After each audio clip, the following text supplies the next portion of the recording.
station is Larchmont. This is the train to Sanford. The next station is Mamaroneck.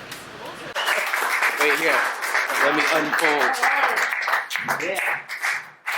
Make up the time lapse by coming in this Oops! She's a broke! Stick it in. Okay. Oh, Bob Vila here. Oh my God, this is the worst. Fuck this one. Please put that away. Okay, forget that. That wasn't physical comedy for the last. It was cerebral. No, so I found out today that for years I have been fucking up big time with the term clapped cheeks. So I was dead sure that this phrase meant something like, oh, slap somebody on the face, clap their cheeks. So I was like, okay, that's how I used it. And that's why I realized people were giving me dirty looks when I was like, those disobedient kindergartners really need their cheeks clapped. Big time fuck. I was dead wrong on that phrase. We even looked it up on Urban Dictionary to confirm that I am, yes, in fact, a pervert for saying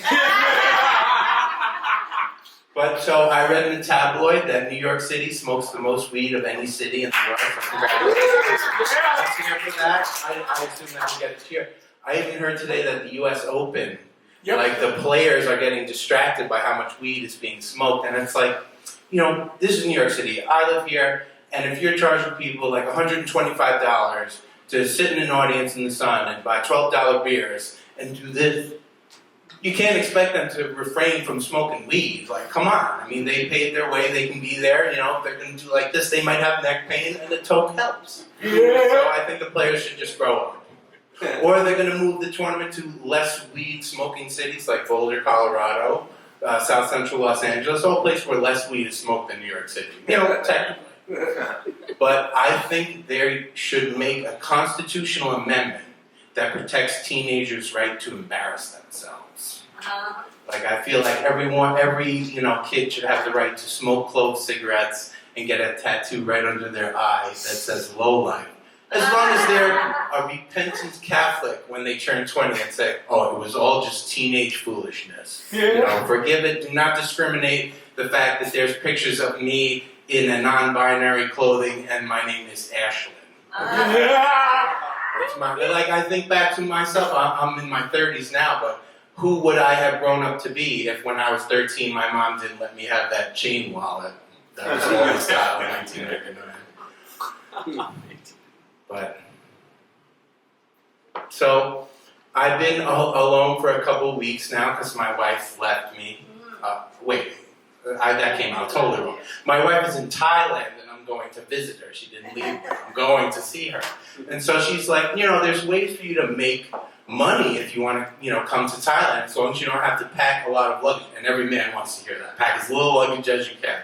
Oh man, I'm in the 5th Infantry now. I'm packing to go. I got all my clothes for 2 weeks in a little carry-on, and I've sold the 2 big carry-ons for cargo, so I've become a drug mule.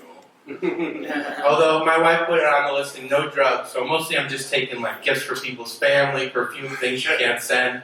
It's just going to be a little hard if I get caught at customs and they find these size 5 stripper boots along with the children's bathing suits. You don't cross-reference the items that are in your cargo list. It's like, I don't know. But, I'm getting real excited. I'm flying on Saturday morning at 7 a.m., so of course that means a full night of drinking ahead, so I can bring my best self onto that 20-hour flight.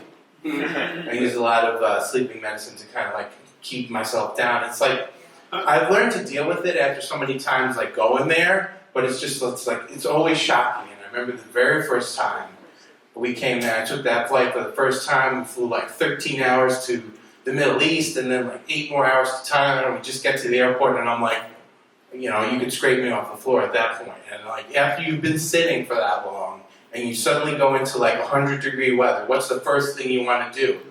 Try on tight-fitting clothing, which is just what we did. Get ready for our wedding in a few days, so I'm marinating in that. But then you're in Thailand and you're always looking for that taste of home, something familiar. And for me, one day that was just onion rings. Like the hotel we were staying at was part of the breakfast, because that's how different Thailand is. breakfast. Onion rings for breakfast.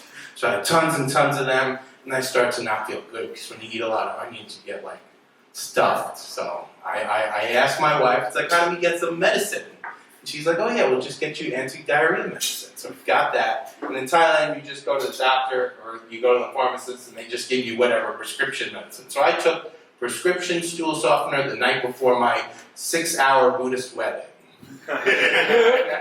So, you know, I thought I'd get in there right before, like I thought I'd get to that point where it's like it's all out and I just go into the day like fresh as a daisy. But as I was waiting and waiting, we're getting ready, it's not coming, and all of a sudden, as soon as the ceremony starts, it begins. And so, you know, I found places in time to escape to, but there's no escaping that there's a lot of kneeling down, going up, bending over, and making offerings. Even staying, you know, on the knees for hours, and just like, you go through all that effort, because, you know, your wife set up this big wedding, you have this, I get it.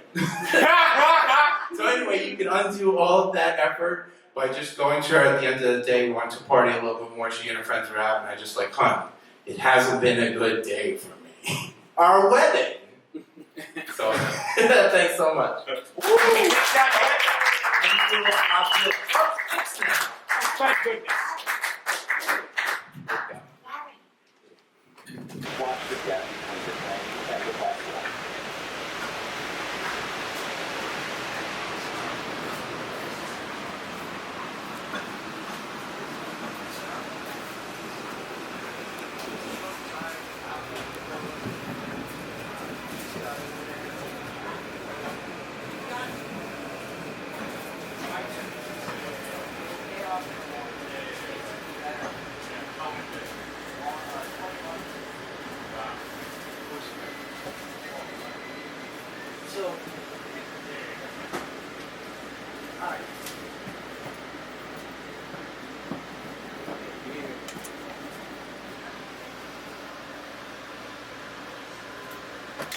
All right.